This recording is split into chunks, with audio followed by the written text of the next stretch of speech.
Another day in the beach dito sa Cayman Islands. Tamang walking at jogging lang tayo. Enjoy lang natin yung dagat at syempre, konting langoy. Maganda kasi dito sa beach, pwedeng babad sa tubig ang pahinga mo. May sarili kang pacing, hindi ka nagmamadali at wala kang hinahabol. Sa madaling salita, I enjoy what I do. Well, it's a big privilege for me para i-enjoy ang ganitong kagandang dagat. Libre na.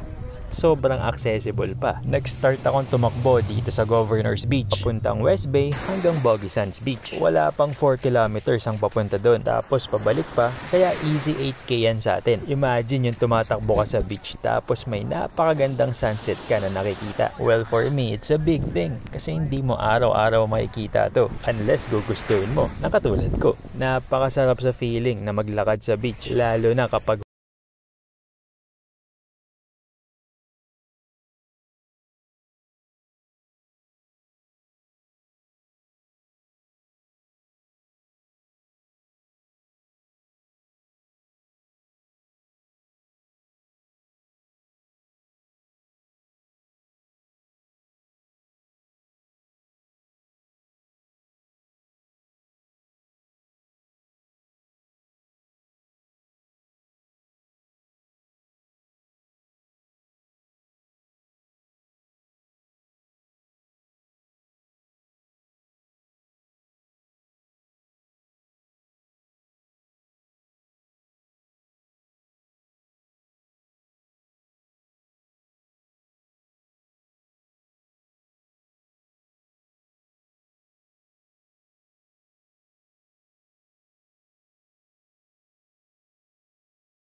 sa beach, hindi lahat ng aapakan mo ay patag. Kaya kailangan mo din mag-ingat sa pagtakbo, lalo na sa ilan-ilan na matatalas na bato. Meron ka pang dadaanan dito na halos imposible nang takbuhin. Maliban sa mabato, talagang lulubog ang paa mo sa buhangin. Kaya itong part na to na bandang Cemetery Beach ay best for walking. Dito masarap mag-inhale at exhale habang nagpapahinga ka sa tinakbo mo.